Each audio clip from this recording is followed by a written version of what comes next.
Hey singers, I'm Justin Stoney, the founder of New York Vocal Coaching, welcoming you to episode 9 of Voice Lessons Online, the show where passionate voice teachers from all over the world help us learn from some of the greatest singers of all time.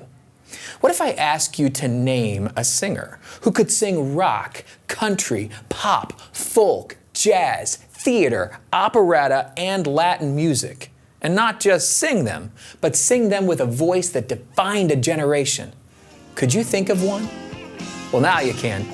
Linda Ronstadt.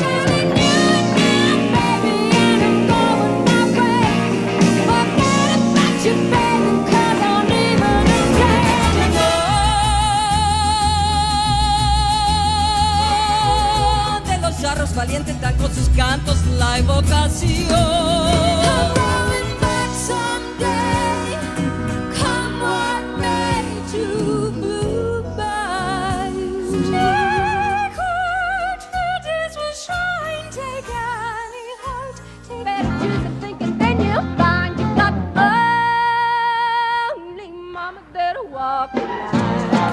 But it wasn't just Linda's versatility that captured hearts for over 4 decades. It was the charm, the emotion, the authenticity, the bravery, and the fun. I can't wait for our team of experts to help us learn more about the fair queen of rock, starting with Andy King, who's here to share about Linda's vocal flexibility. Hi everyone. I have the great pleasure of talking with you about vocal flexibility and how Linda Ronstadt exemplifies this.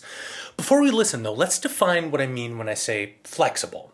We could take this to mean flexible when it comes to the genres you sing, which Linda Ronstadt is a fantastic example of, or physically vocally flexible, which is what I'm going to be focusing on. So what do I mean? Vocal flexibility has to do with the ability to blend our registers, use our resonance optimally, move quickly between notes, sing with musicality, and breathe efficiently. Let's take a look at a few clips of differing genres where we'll hear the flexibility of her voice. The first 2 clips are from Poor Wandering One from the Pirates of Penzance, and the third is Tracts of My Tears.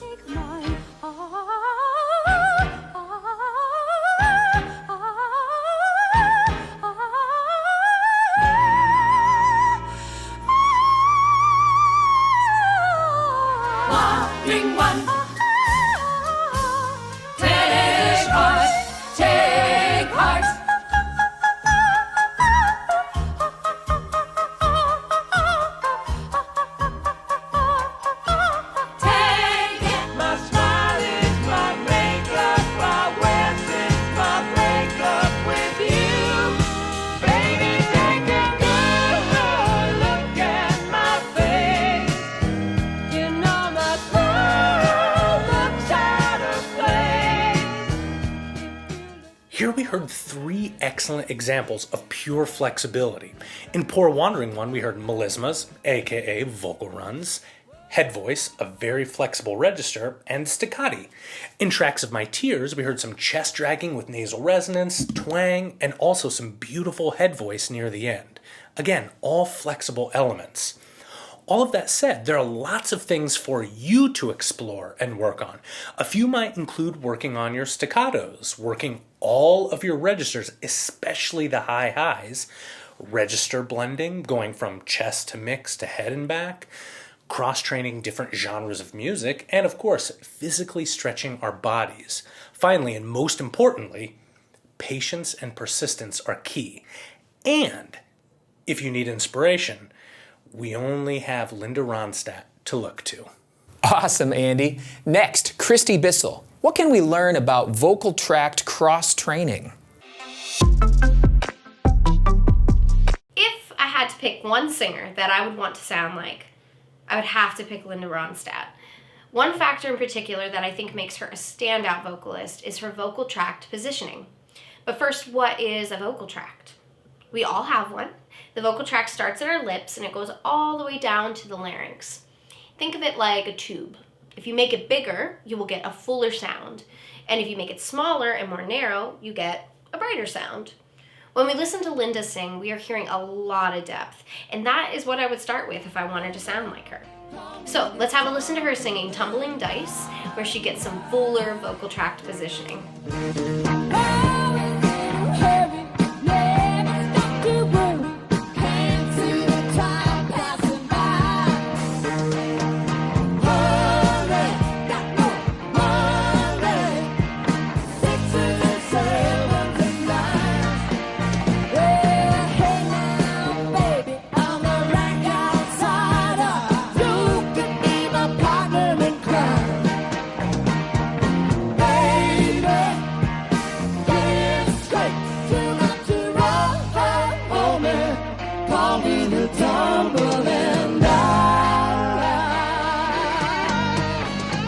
I love that song so much. Some of the ways that she is achieving this sound is darkening the vowels. Her larynx is neutral, if not slightly lowered at times, and her soft palate has a few moments where it's lifted. Let's listen to another example of her singing with those factors in mind. Right by the sleet, had my head stove in, but I'm still on my feet and I'm still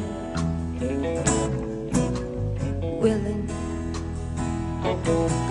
And I smuggled some smokes and folks from Mexico, baked by the sun every time I go to Mexico.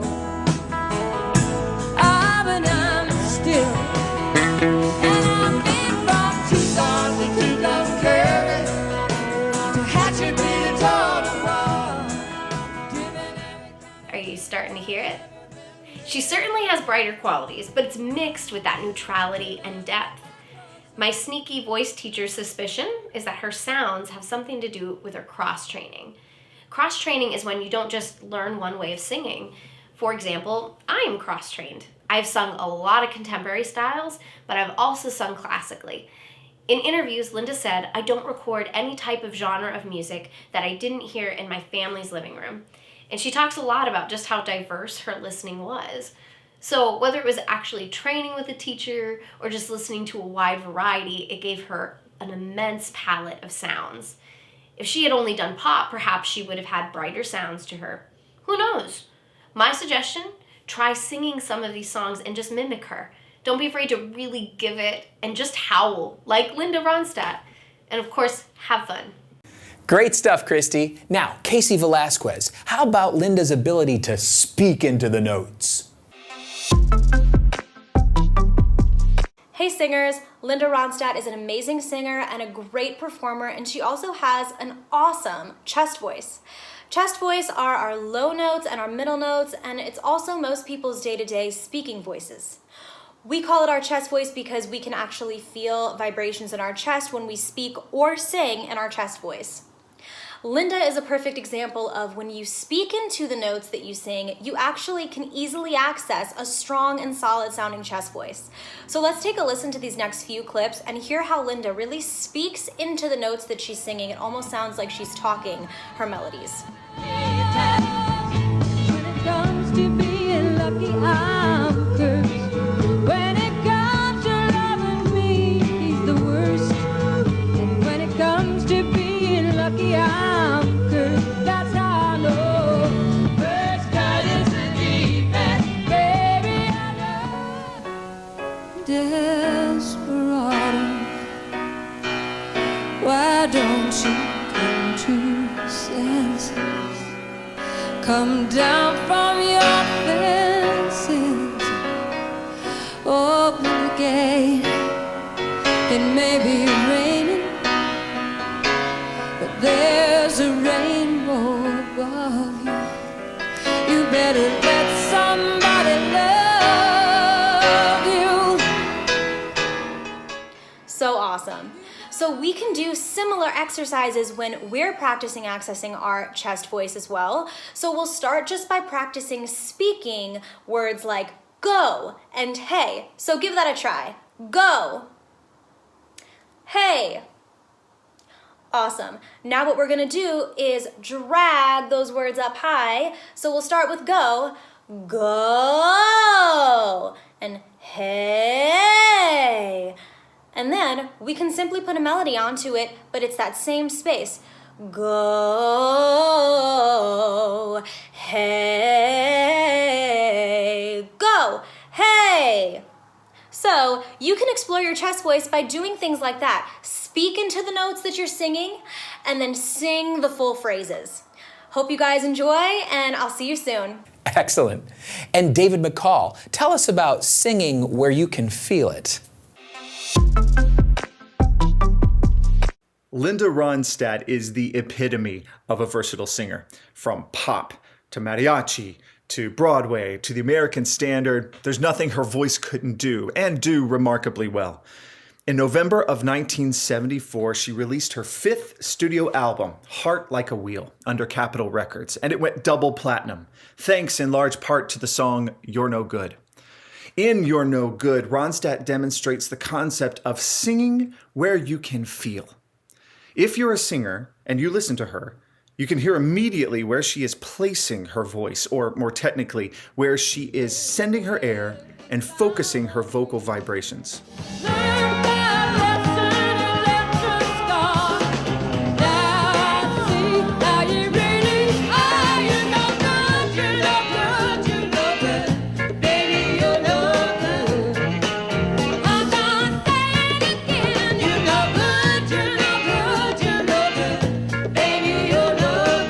She's in complete control.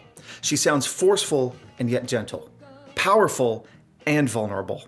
She nails that sweet spot in singing, that place where the emotional expression of the song meets the physical expression of the song. The emotion doesn't outrun the vocal, and the vocals don't hold back the emotion.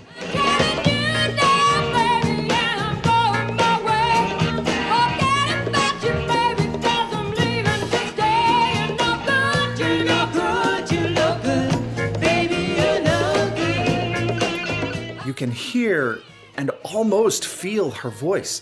Sharp, clear, clean, focused. I almost feel it in the roof of my mouth. And by singing where she could feel, emotionally and physically, Linda Ronstadt left her mark on a generation of music makers and music lovers.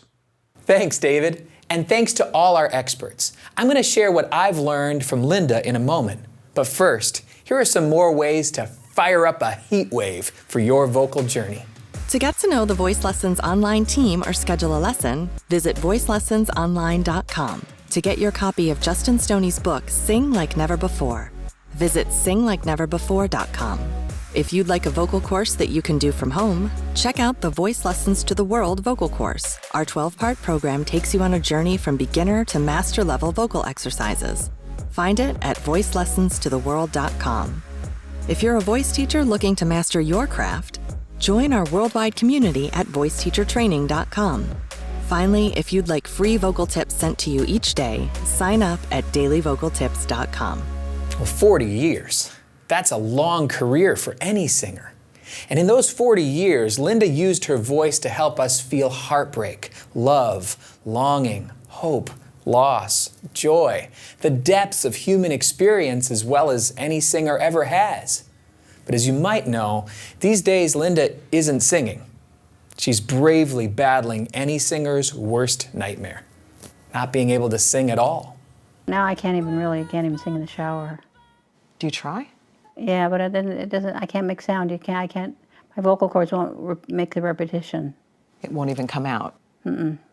She was diagnosed with a degenerative brain disease in 2013. When did you start noticing there was something wrong with your voice? 2000. Was it faltering? Yeah, I'd start to sing and then it would just clamp up. It was like a cramp. It was like it would freeze. My voice would freeze. And I said, there's something wrong with my voice. And people say, oh, you're just a perfectionist. I go, no, there's really something systemically wrong. And it's very slow moving, this disease, so it took a long time to really finally manifest. I can't even imagine this. And I'm sure you can't either. I mean, we spend so much of our time thinking, how can I make my voice better? Why am I not where I want to be? When will I get there? Guess we never really think to ask, what if I couldn't even do it at all? Well, all I can tell you is this. One of my voice students, let's call him Uncle Joe, has been Linda's biggest fan since the 70s. And after more than a decade of working with Joe, I know one thing. At today's lesson, we're singing a Linda song. He even keeps all of his Linda books at my studio because he figures that's the best place for them, where the singing happens. So what's the point? Well, Linda can't sing anymore, but Joe can sing Linda. And Joe sings because of Linda. And Joe will keep on singing Linda even though Linda can't even sing Linda. And I guess that's the most important thing I've learned from her and from Joe. That the work we do as artists, as teachers, it lives on in the lives of others in a place that disease and death can't even touch. So thank you for what you were, Linda, but more, I want to thank you for what you are, a singer. Always. Somewhere out there beneath